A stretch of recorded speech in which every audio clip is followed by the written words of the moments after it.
So, there's been a couple of changes to the game that the rest I haven't told you about. So, firstly, we're going to talk about the Slayer Shotgunner again. Last time I reported on this, the second objective required Molten Warlord kills instead of the Molten Boss. However, an old glitch has returned where you can kill literally any enemy, and that will contribute to defeat the Molten Warlord 3 times with the Shotgunner landing the final shot. The Shotgunner needs to be the only one that lands the final shot, but you can literally do this in easy mode, or even tutorial mode. Well, actually, you can't do it in tutorial mode. The Shotgunner doesn't exist in tutorial mode. But you can use this in easy mode just to defeat 3 normals and then easy, done. However, the last objective, you still need to beat Infernal Abyss on Molten mode with the Shotgunner twice. That's not changed. It's just that currently, right now, the second objective is bugged where you can use any enemy, not just the Molten Warlord. But that will probably be fixed once the developers realise, and probably when they see this video, I can't lie. Next, we have a whole litany of changes to challenge maps. So, Jail Towers, for example, that no longer has the enemy's beta modifier. So in the case of Jail Towers, if you play the game, you actually realise that you can actually get the Summoner Boss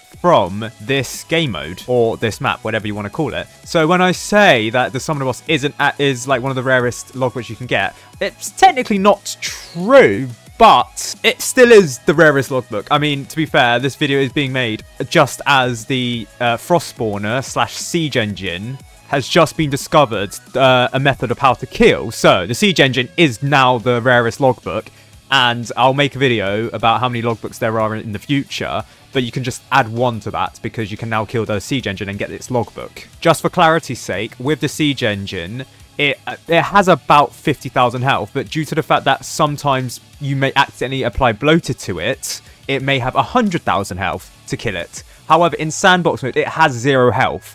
So, it's only the case where in Outpost 32, for some reason, it has 50,000 health. I don't know why. I don't know why this is being included, because by the time this video comes out, Operation Ice is going to be removed, and unless the developers extend it, which they might, you never know. Furthermore, all of the challenge maps since the 16th of December, when they have been activated in sandbox mode, the mode is set to intermediate mode instead of fallen mode. Therefore, they all end on wave 30. Well, some of them do. Some of them actually do have the fallen mode fallen mode wave structure. I think Back to Basics still does. But this means that the challenge maps do not behave normally as they would normally in sandbox mode as they would in the regular game. Furthermore, Legion has had Candy Valley removed since the 2nd of August 2024. Meanwhile, for some reason, the Oops All Slime challenge, its enemy's beta has been removed. But additionally, for some reason, it now has the Badlands challenge modifier.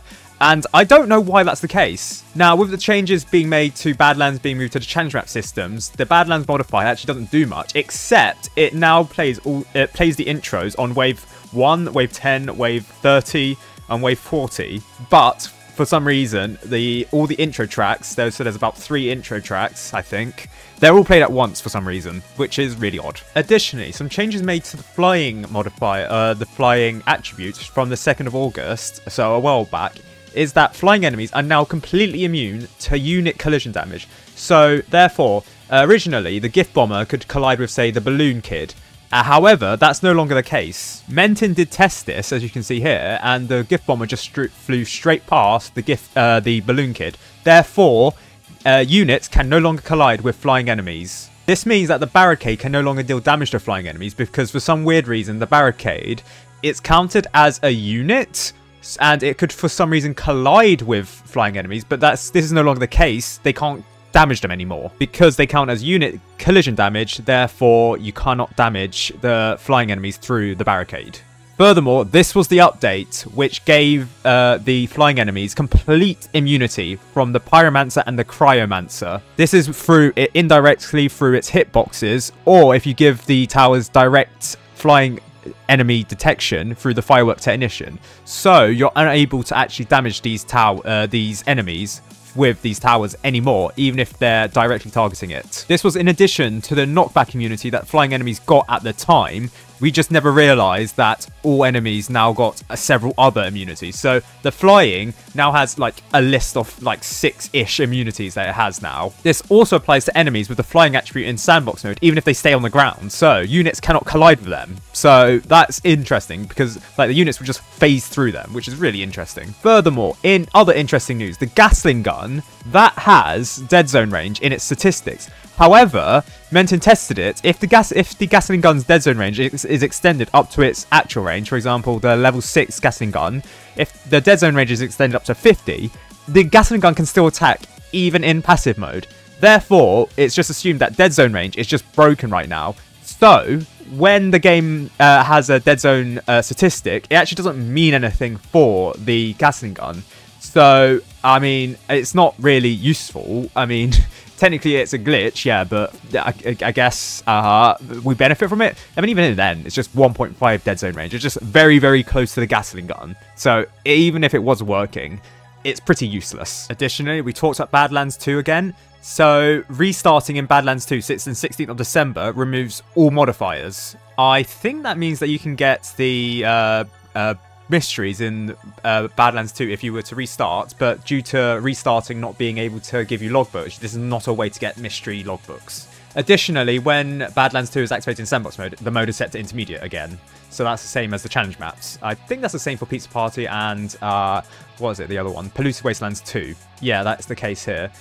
This is on top of the fact that the Lost Souls badge is no longer obtainable. All these Lost Souls things with the Pizza Party, it's all broken. Furthermore, the Halopunk, when I mentioned towers that can't damage leads anymore, the Halopunk is now another tower that cannot damage leads through its explosions, even though it should be able to. Finally, well, actually not finally, the Field Medic has been updated since the 16th of December to make units being immune to being frozen. This is not immune to being stunned, this is just immune to being frozen. So, actually, the Field Medic is quite effective in Outpost 32, except it's been removed by the time I released this video. Now, there's been a change to the Deep Freeze where its animation has been updated, so it looks like it's sliding less on the path. Additionally, you may know this from if you read the wiki, but the Deep Freeze used to have, well, it had a death animation leaked by the creator of the animations, but it was never actually put into the game for some whatever reason.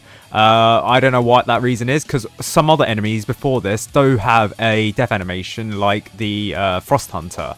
So I don't know why the Deep Freeze doesn't have one. Maybe the animation just didn't work and they didn't have time to fix it. Meanwhile, with the Frost Spawner, that can actually remain closed when it reaches the end of the, or inside the base due to a glitch, but that doesn't actually visually change anything. And all the way back in August, the Necromancer boss can no longer appear in the Back to Basics challenge due to wave structure changes.